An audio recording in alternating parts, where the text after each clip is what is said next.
इन साथियों, आज हम सब लोग डिस्कशन का सिलसिला जारी करते हुए आज हम व्यक्तिगत सत्याग्रह के बारे में पढ़ेंगे, जो कि व्यक्तिगत सत्याग्रह काफ़ी महत्वपूर्ण है मॉडर्न हिस्ट्री में। सभी एग्जाम में 2 से 3 क्वेश्चन आता ही आता है। तो हम सब लोग स्टार्ट करते हैं व्यक्तिगत सत्याग्रह ग्रुप डिस्कशन। चलिए, अच्छा ये बताइए, व्यक्तिगत सत्याग्रह प्रारंभ कब हुआ था? व्यक्तिगत सत्याग्रह 17 अक्टूबर 1940। 17 अक्टूबर 1940 को व्यक्तिगत सत्याग्रह प्रारंभ हुआ था।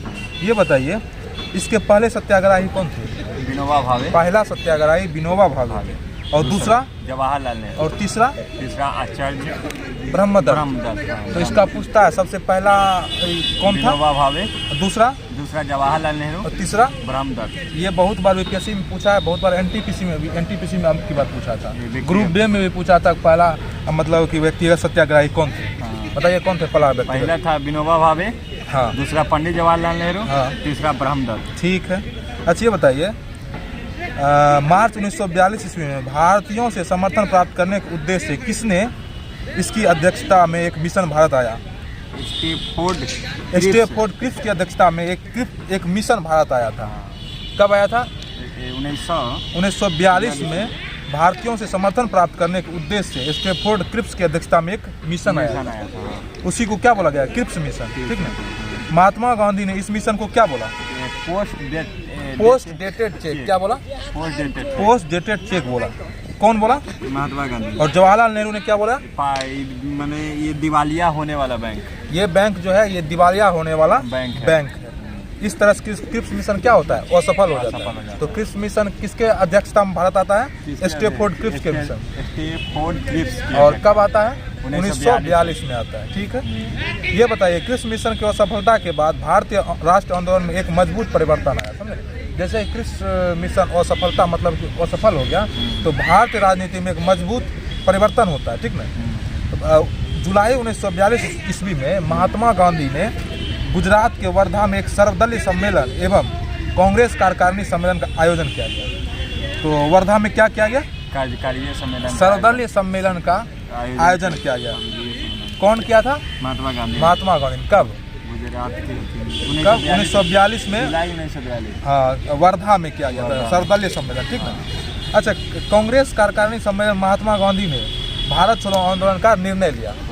क्या लिया था? निर्णय लिया था। भारत छोड़ो आंदोलन का निर्णय लिया था। लेकिन जवाहरलाल नेहरू ने इसको मना कर दिया। जवाहरलाल नेहरू इसको क्या कहता है? समर्थन नहीं, पहले समर्थन नहीं दिया जवाहरलाल नेहरू। मतलब जब कांग्रेस कार्यकारिणी सम्मेलन का महात्मा गांधी भारत छोड़ो आंदोलन का जब प्रस्ताव रखा, तो इसका प्रस्ताव कौन ठुकरा? जवाहरलाल नेहरू ठुकरा दिया था। ठीक ना, विरोध कर दिया था। जिस पर प्रतिक्रिया देते हुए महात्मा गांधी ने क्या कहा कि मैं देश की एक मुट्ठी बालू से कांग्रेस से भी बड़ा संगठन तैयार कर सकता हूँ। जैसे ही जब ये जवाहरलाल नेहरू ने भारत छोड़ो आंदोलन को विरोध किया, तो महात्मा गांधी ने इस प्रतिक्रिया में क्या बोला? कि मैं एक मुट्ठी मैंने बालू से इससे बड़ा भी कांग्रेस से बड़ा संगठन तैयार कर सकता हूँ। कौन बोला? महात्मा गांधी। फिर जाके 8 अगस्त 1942 ईस्वी को महात्मा गांधी के नेतृत्व में बम्बई में ग्वालियर टैंक मैदान में कांग्रेस कार्यकारिणी समिति की बैठक का आयोजन किया गया। कौन किया गया? ग्वालियर में टैंक मैदान में कांग्रेस कार्यकारिणी समिति की बैठक कब किया गया? 8 अगस्त 1942 में कांग्रेस कार्यकारिणी समिति की बैठक किया गया। ठीक ना। उसमें जवाहरलाल नेहरू ने भारत छोड़ो आंदोलन को प्रस्ताव पर मंजूरी दे दिया। क्या दे दिया? भारत छोड़ो आंदोलन के प्रस्ताव पर मंजूरी दे दिया। कौन? जवाहरलाल। ग्वालियर में दिया था। लेकिन पहले जो हुआ था भारत मतलब कि उसमें क्या किया? जवाहरलाल नेहरू ने मना कर दिया।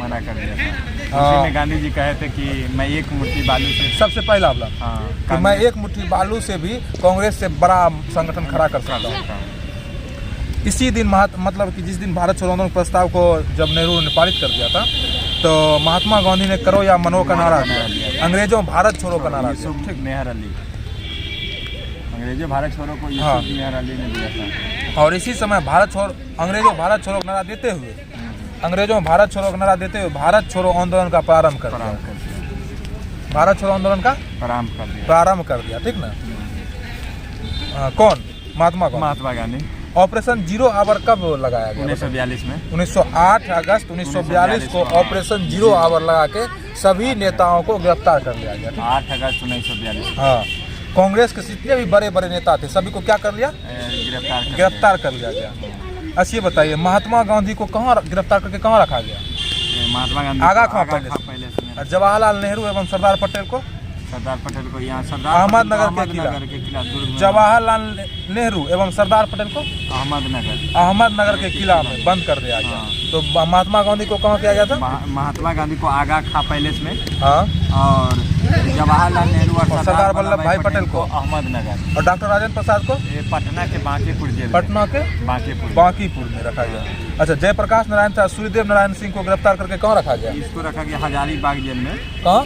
हजारीबाग जेल में किसको रखा गया? इसको जयप्रकाश नारायण को, हाँ, और सूर्यदेव नारायण को, हाँ, हजारीबाग जेल। सूर्यदेव नारायण को हजारीबाग जेल। तो गांधी जी को आगा खां पैलेस में, आगा खां। जवाहरलाल नेहरू सरदार वल्लभ भाई पटेल जवाहरलाल नेहरू को अहमदनगर के किला में, अहमदनगर के किला दुर्ग में, हाँ। और राजेंद्र प्रसाद को पटना के बांकीपुर में, हाँ, जेल में रखा गया। जयप्रकाश नारायण सूर्यदेव को कहाँ रखा गया? यहाँ हजारीबाग जेल में। उसके बाद क्या किया? इसके अतिरिक्त कांग्रेस को गैर संवैधानिक संस्था घोषित करते हुए उसकी सारी संपत्ति को जब्त कर लिया गया। क्या जब्त कर लिया गया। मतलब कि अंग्रेज क्या किया कि कांग्रेस गैर संवैधानिक संस्था है, इसको मतलब कि खारिज करते हुए और सभी सरकारी संपत्ति उसको जब्त कर लिया। उसका कांग्रेस का जितना संपत्ति था उसको जब्त कर लेता है, ठीक ना।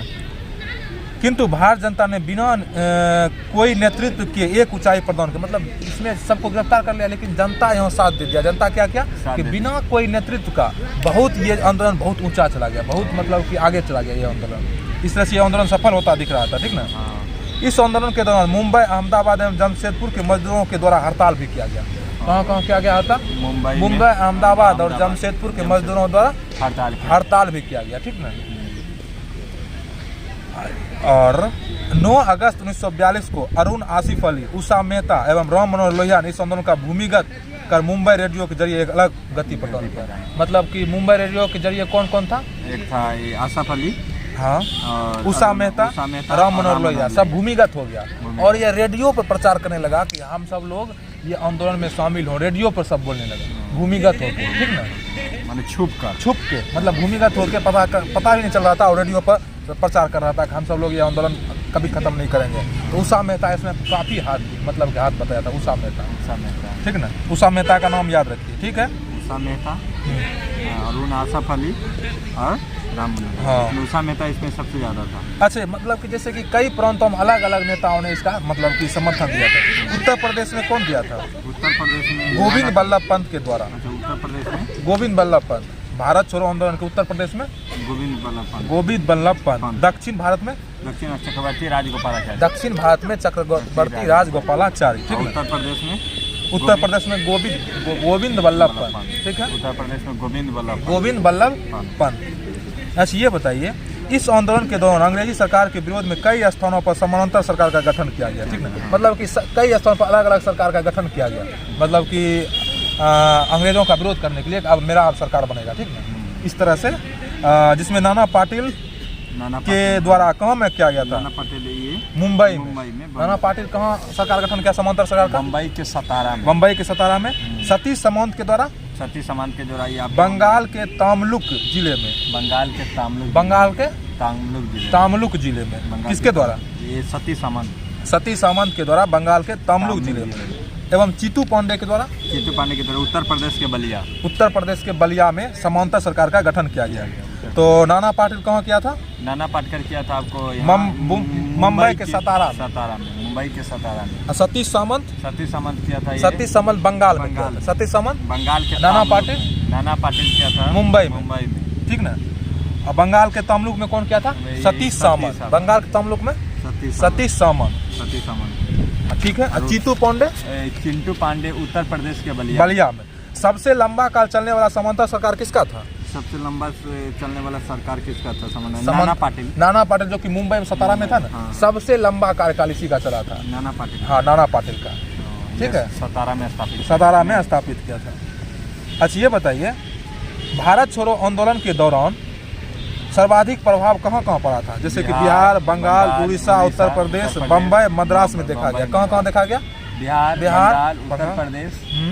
बंगाल, उत्तर प्रदेश, बंगाल, उड़ीसा, मद्रास, मुंबई, इस यहाँ सब ज्यादा प्रभाव देखा गया किसका? भारत छोड़ो आंदोलन का, ठीक ना। अच्छा ये बताइए, बिहार के पटना भारत छोड़ो आंदोलन के दौरान सचिवालय पर झंडा फहराने के समय 7 लोगों को गोली मार कर हत्या कर दिया था। इसका डेट बताइए तो। 11 अगस्त 1942। इसी को सचिवालय घटना के नाम से जाना जाता है, सचिवालय हत्याकांड के नाम से जाना जाता है। इसमें क्या हुआ था, भारत छोड़ो आंदोलन के दरमियान यहाँ के जो 7 मतलब विद्यार्थी थे, सचिवालय पर झंडा फहराने, भारत का झंडा फहराने ले गया था, ठीक ना। तो उसी में 7 की हत्या हो गई थी। इसमें बहुत 7 की हत्या हो गई थी कब, 11 अगस्त 1942। 11 अगस्त 1942 को सचिवालय हत्याकांड। अगर इसका डेट पूछेगा तो 11 अगस्त 1942। चलिए आगे बढ़ते हैं, ठीक है, समझ रहे हैं ना। देखिए नारायण, ये बताइए, ठीक है, अच्छा ये बताइए, गोली चला मतलब कि वो जो विद्यार्थी पर गोली चलाने का आदेश किसने दिया था। WC आर्चर ने, जिला अधिकारी था वहाँ का।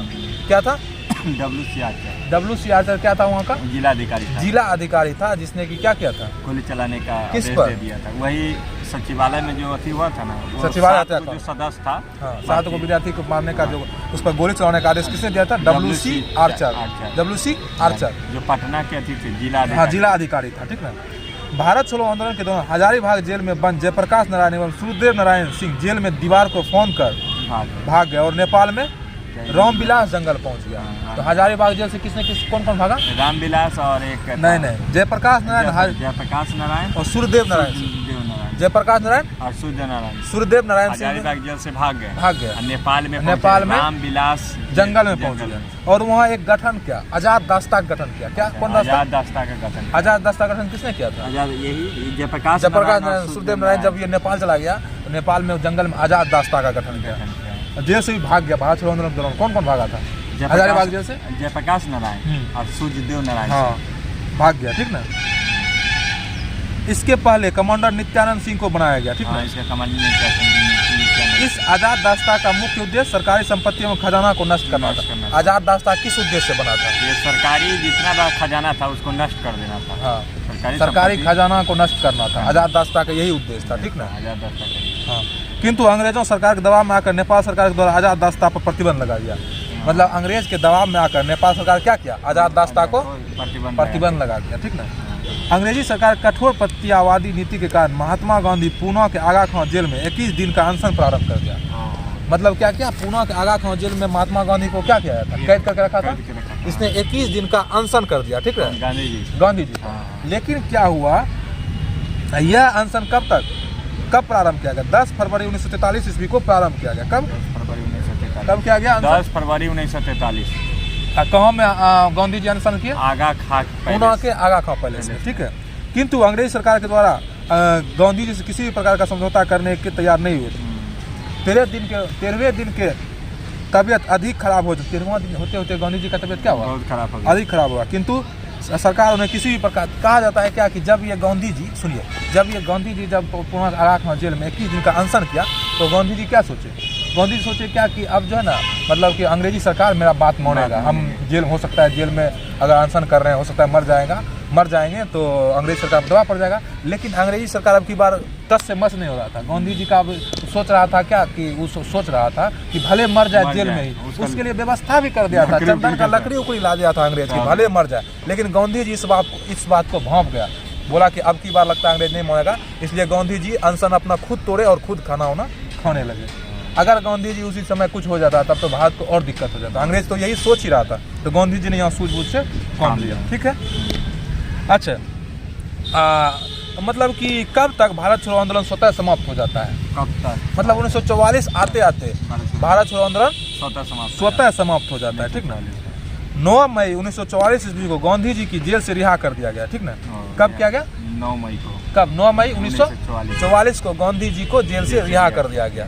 1944 आते आते भारत छोड़ो आंदोलन खत्म ही हो जाता है, ठीक ना। और 9 मई 1944 को गांधी जी को जेल से क्या कर गया, रिहा कर दिया। किंतु जेल यात्रा के दौरान ही महात्मा गांधी की पत्नी कस्तूरबा गांधी की मृत्यु हो जाती है और इसका जो होता है पीए, इसको क्या बोला था, निजी सलाहकार, वो भी महादेव देसाई। इसका महादेव देसाई का नाम याद रखिए, महादेव देसाई कौन थे, निजी सलाहकार। इसकी भी मृत्यु हो जाती है, दोनों की मृत्यु हो जाती है, ठीक है। और कब गांधी जी को रिहा किया गया जेल से, 9 मई 1944 44 9 मई 1944। देखिए चक्रवर्ती राजगोपाली के द्वारा कांग्रेस व मुस्लिम लीग के समझौता कराने के उद्देश्य से एक रिपोर्ट तैयार किया। उस रिपोर्ट का क्या नाम है? एक रिपोर्ट सीआर फार्मूला। चक्रवर्ती राजगोपाली के द्वारा कांग्रेस व मुस्लिम लीग में समझौता कराने के लिए एक रिपोर्ट तैयार किया। उस रिपोर्ट का नाम सीआर फार्मूला। यह रिपोर्ट कब तैयार किया गया? सीआर फार्मूला कब? ये 10 जुलाई 1944। 10 जुलाई 1944 को ये रिपोर्ट तैयार। कौन? CR formula. सीआर फार्मूला किस उद्देश्य से बनाया? ये क्या बोलते हैं, चक्रवर्ती राजगोपालाचारी कांग्रेस और मुस्लिम लीग को एक करने के लिए सीआर फार्मूला लाया। सीआर फार्मूला क्यों लाया? कांग्रेस और मुस्लिम लीग को समझौता कराने के लिए। हाँ, सीआर फार्मूला लाया। ठीक है। किसके द्वारा? चक्रवर्ती राजगोपाल। सीआर फार्मूला के पश्चात तत्कालीन वायसराय कौन थे? वेवेल ने यह महसूस किया कि अब बिना कांग्रेस सरकार चलाना संभव नहीं है। कौन महसूस किया? लॉर्ड वेवेल उस समय अध्यक्ष था। मतलब कि वायसराय था। तो उसने क्या महसूस किया? क्या कि नहीं, बिना कांग्रेस का हम सरकार नहीं चला सकते। बिना कांग्रेस का हम सरकार नहीं चला सकते हैं। ठीक है। कौन महसूस किया? ये लॉर्ड वेवेल। तो वेवेल योजना को कब लाया वेवेल ने? कांग्रेस सामने वेवेल योजना कब लाया? 14 जून 1945। 14 जून 1945 को वेवेल योजना आता है कि अब कांग्रेस से मिलके ही काम किया जाए। अंग्रेज सोच लिया कि कांग्रेस से मिलके ही काम अब किया जा सकता है, बिना कांग्रेस से मिलके काम करना संभव नहीं है। कब आया वेवेल योजना? 14 जून 1945। हालांकि इस वेवेल योजना में भारत की स्वतंत्रता एवं भारत को विभाजन करने का एक अलग राष्ट्र पाकिस्तान की चर्चा नहीं किया गया। मतलब वेवेल योजना में क्या किया गया था? भारत की स्वतंत्रता और भारत को मतलब कि विभाजन करने का बात नहीं किया गया था। किस योजना में? वेवेल योजना कब आया? वेवेल योजना ये 14 जून 1945। और सीआर फार्मूला कब आया? 10 जुलाई 1944। गांधी जी को रिहा कब किया गया? 9 जुलाई 1944। ठीक ना? 9 जुलाई 1944 गांधी जी को रिहा। सीआर फार्मूला 10 जुलाई 1944 को सीआर फार्मूला। और वेवेल योजना 14 जून 1945 को वेवेल फार्मूला। मुस्लिम लीग के द्वारा इस योजना को अस्वीकार कर दिया गया क्योंकि इसमें पाकिस्तान की मांग भी नहीं था। अब मुस्लिम लीग क्या किया? इस योजना को अस्वीकार कर लिया। क्या किया? वो अस्वीकार कर लिया। मुस्लिम लीग इस योजना को अस्वीकार कर लिया। 25 जून 1945 ईस्वी को शिमला में एक सर्वदलीय सम्मेलन का आयोजन किया गया। शिमला में एक सर्वदलीय सम्मेलन का आयोजन कब किया गया बताइए? 25 जून 1945। कब किया गया शिमला में? 25 जून 1945। 25 जून 1945 को शिमला में एक सम्मेलन किया गया, सर्वदलीय सम्मेलन का। पूछेगा शिमला में सर्वदलीय सम्मेलन का आयोजन कब किया गया? 25 जून 1945। ठीक है। 25 जून। इसमें कुल मिलाकर कितने प्रतिनिधि हिस्सा लिए थे? 22 प्रतिनिधि इसमें हिस्सा लिए थे। जैसे कांग्रेस का प्रतिनिधित्व कौन कर रहा था? ये था अबुल कलाम आजाद। और मुस्लिम लीग का मोहम्मद अली जिन्ना। कौन कर रहा था? मोहम्मद अली जिन्ना। मुस्लिम लीग के प्रतिनिधि मोहम्मद अली जिन्ना और कांग्रेस का प्रतिनिधि अबुल कलाम। कितना प्रतिनिधि इसमें भाग लिया था शिमला सम्मेलन में? 22। शिमला समझौता कब हुआ था? शिमला समझौता हुआ था ये क्या बोलते हैं 25 जून 1945। 25 जून 1945 को शिमला सम्मेलन हुआ था। ओके। 25 जून 1945। हाँ। ये सबसे कम उम्र के थे। मोहम्मद अली जिन्ना। नहीं, अबुल कलाम आजाद। हाँ सॉरी, अबुल कलाम आजाद सबसे युवा कांग्रेस अध्यक्ष, सबसे लंबे समय तक। हाँ। लगातार 6 वर्षों तक। अच्छा, कायदे आजम मतलब कायदे आजम किसको कहा गया? महात्मा गांधी ने अली जिन्ना को कहा। अली जिन्ना को कायदे आजम का इसी शिमला सम्मेलन में ही कहा। ठीक ना? जबकि और अबुल कलाम आजाद ने क्या बोला नेहरू के बारे में और इसके बारे में, जिन्ना के बारे में? नेहरू देखिए, नेहरू एक देशभक्त है। जिन्ना ने कहा था। जिन्ना ने कहा। अबुल कलाम आजाद ने कहा। नेहरू के बारे में क्या कहा? नेहरू के बारे में कहा नेहरू एक देशभक्त है। हाँ। जबकि जिन्ना एक राजनीतिक। क्या बोला कि नेहरू एक देशभक्त है लेकिन जिन्ना एक राजनीति। देखिए दोनों मुस्लिम ही था, अबुल कलाम आजाद और जिन्ना। लेकिन अबुल कलाम आजाद का सोच कितना अच्छा था। यहाँ नेहरू जिन्ना का क्या सोचता? अबुल कलाम आजाद ने बोला कि नेहरू एक देशभक्त है लेकिन जिन्ना एक राजनीतिकार है, राजनीति करना चाह रहा है। बस बाकी शिमला सम्मेलन असफलता के पश्चात मुस्लिम लीग पाकिस्तान मांग पर मतलब शिमला सम्मेलन क्या हो गया? असफल हो गया। और तब मुस्लिम लीग क्या किया? मुस्लिम लीग पर आरा रहा। मुस्लिम लीग तब जो है ना अलग राष्ट्र पाकिस्तान की मांग करना। अच्छा, मांग के लिए आरा रहा कि नहीं हमको पाकिस्तान चाहिए। कौन? जिन्ना उसका मेन प्रमुख था। ठीक है। 16 अगस्त 1946 ईस्वी को मुस्लिम लीग के द्वारा प्रत्यक्ष कार्रवाई दिवस के रूप में मनाया गया। ये बहुत ही क्वेश्चन बहुत ही अच्छा है। मुस्लिम लीग के द्वारा प्रत्यक्ष कार्रवाई दिवस कब मनाया गया? 16 अगस्त 1946। कब? 16 अगस्त 1946। 16 अगस्त 1946 को मुस्लिम लीग के द्वारा प्रत्यक्ष कार्यवाही दिवस के रूप में मनाया गया। प्रत्यक्ष कार्रवाई दिवस के रूप में 16 अगस्त 1946 इसी दिन जिन्होंने घोषणा किया कि लड़ कर लेंगे पाकिस्तान। अच्छा, कौन? प्रत्यक्ष कार्रवाई दिवस के दिन ही जिन्होंने क्या घोषणा किया? लड़ कर लेंगे पाकिस्तान। हाँ, लड़ के लेंगे पाकिस्तान। कौन बोला? जिन्होंने कहा था। इसी दिन पूरे भारतवर्ष में जगह जगह सांप्रदायिक दंगा हो गया। क्या हो गया? दंगा हो गया। जगह जगह सांप्रदायिक दंगा। और सबसे बड़ा दंगा देखने के लिए कहाँ मिला? बंगाल में। कहाँ मिला? बंगाल के क्षेत्र में। और बंगाल के क्षेत्र में नौवा खली में मिला। कहाँ मिला? बंगाल के क्षेत्र में नौवा खली में मिला। ठीक ना? लड़ के लेंगे पाकिस्तान कौन बोला? लड़ के जीना बोला था। कि कब बोला था? ये बोला था 16 अगस्त 1946 को। प्रत्यक्ष कार्रवाई दिवस। प्रत्यक्ष कार्यवाही दिवस के। और ये जगह जगह दंगा हो गया। ठीक ना? दंगा में सबसे ज्यादा कहाँ प्रमुख था? बंगाल में। तब जो है किसी से ये दंगा संभाल नहीं जाता। ये दंगा को संभालने कौन जाते हैं? गांधी जी। और गांधी जी पूरा दंगा को पूरा अच्छी तरह संभाल लेते हैं। जो कि क्या बोलते हैं, अंग्रेज का सेना जो दंगा को नहीं संभाल पाता है, लेकिन महात्मा गांधी जी जाते हैं और दंगा संभाल लेते हैं। इसीलिए महात्मा गांधी को वन मैन आर्मी बोला। कौन बोला? लॉर्ड माउंटबेटन के द्वारा। लॉर्ड माउंटबेटन का सेना जो नहीं कर पाया, हजारों सेना जो नहीं कर पाया, महात्मा गांधी एक व्यक्ति होकर उस दंगे को समाप्त कर दिया। तो इसीलिए माउंटबेटन ने क्या बोला उसको? One man army. क्या बोला? One man boundary force. हाँ, वन मैन बॉन्डी फोर्स। 1946 में केंद्र विधानसभा निर्वाचन के कैबिनेट मिशन को भारत भेजा गया। कैबिनेट मिशन भारत कब आता है? 1946 में। 1946 में। और यह मिशन 24 मार्च 1946 को दिल्ली पहुंचा। दिल्ली कब पहुंचा? 24 मार्च 1946 को कैबिनेट में। यह 3 सदस्यीय मिशन था, जिसमें अध्यक्ष पैथिक लॉरेंस थे, जबकि 2 अन्य सदस्य के रूप में स्टेफोर्ड क्रिप्स एवं एबी अलेक्जेंडर। मतलब कि जब ये क्या आया था, मतलब कैबिनेट मिशन जब भारत आया, इसमें कितने सदस्य थे? इसमें जो थे ये 3 सदस्य थे। कौन कौन सदस्य अध्यक्ष के रूप में? एक तो अध्यक्ष थे पैथिक लॉरेंस, और एक अन्य 2 थे। एक स्टेफोर्ड क्रिप्स। हाँ। और एक एबी अलेक्जेंडर। मतलब बहुत इंपॉर्टेंट है। हाँ, मतलब कि कैबिनेट मिशन 3 सदस्य थे। इसमें थे पैथिक लॉरेंस जो कि अध्यक्ष थे, और स्टेफोर्ड क्रिप्स एवं एबी अलेक्जेंडर थे। ठीक ना? और ये बताइए, हाँ क्या बोले तो? इसमें जो था स्टेफोर्ड क्रिप्स व्यापारिक बोर्ड के प्रधान थे। ठीक ना? यही ना? और एबी अलेक्जेंडर नौसेना का प्रधान।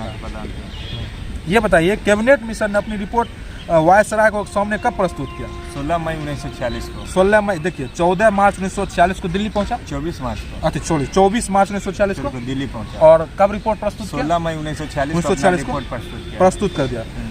साथ ही संविधान के निर्माण के लिए एक संविधान सभा का गठन करने की बात भी कही इसमें। ठीक ना? संविधान सभा का गठन करने की बात भी कही थी। ठीक है? ये बताइए, संविधान सभा का गठन जनता द्वारा अप्रत्यक्ष रूप से करने की बात कहेगी, जिसमें प्रत्येक 10 लाख की आबादी पर एक सीट।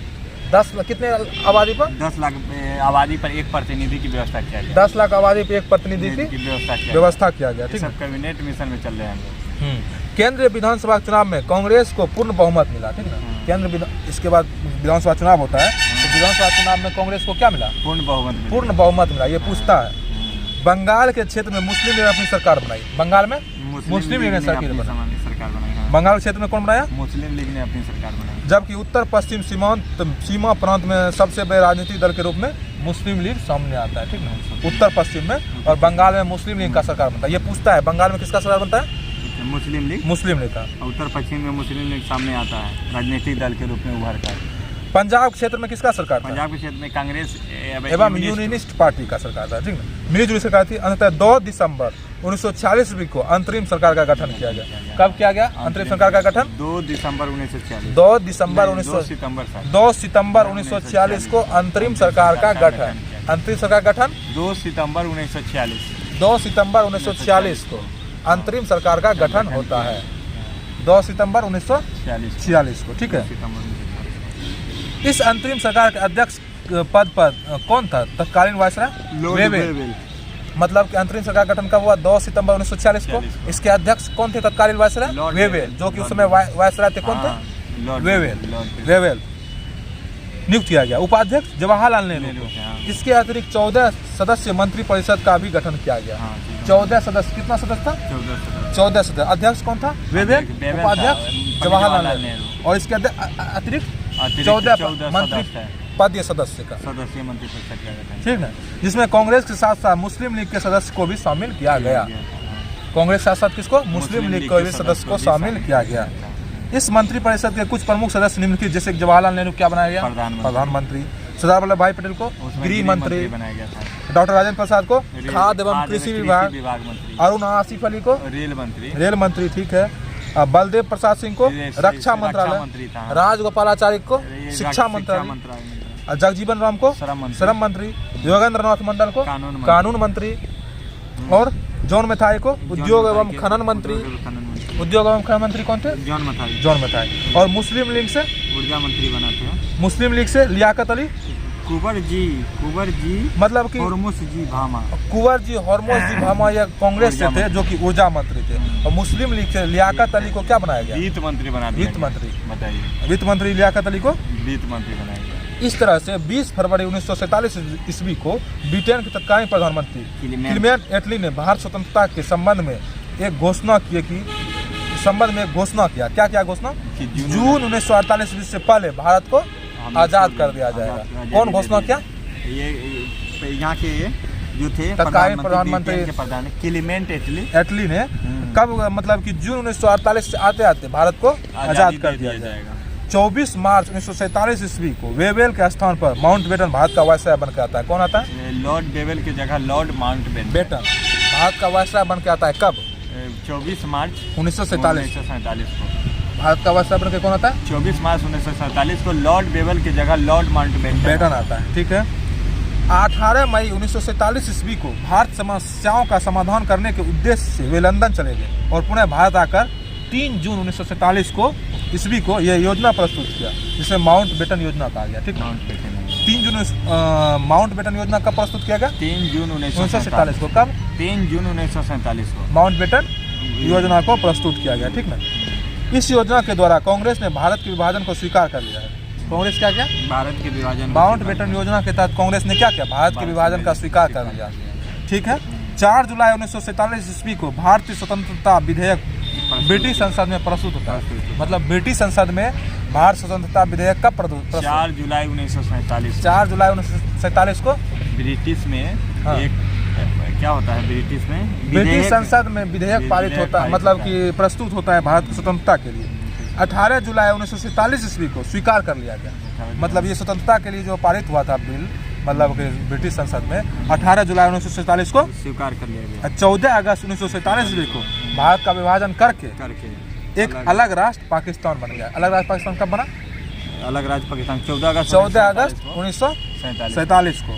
साथ ही 15 अगस्त 1947 ईस्वी को भारत की आज़ादी दी गई। 15 अगस्त 1947 को भारत की आज़ादी दे दी गई। आज़ादी दे दी गई भारत की। 15 अगस्त 1947 को भारत की आज़ादी आज़ाद नहीं हुआ, भारत को आज़ादी दे दी गई। हाँ, भारत की आज़ादी 15 अगस्त 1947 को दे दी गई। इस तरह से हमारा भारत आज़ाद हो जाता है। यहाँ आज हम लोग आज़ादी तक पढ़ लिए। और स्वतंत्र भारत का प्रथम वायसराय लॉर्ड माउंटबेटन। स्वतंत्र भारत का प्रथम वायसराय लॉर्ड माउंटबेटन को बनाया गया। ठीक है। आज हम सब लोग का इतना आज़ादी पूरा खत्म हो जाता है, मॉडर्न आज पूरा खत्म हो जाता है। अब जो हम सब लोग आगे जो है वर्ल्ड हिस्ट्री के बारे में, थोड़ी सी फुहारा मारेंगे, वर्ल्ड हिस्ट्री के बारे में चर्चा करते हैं।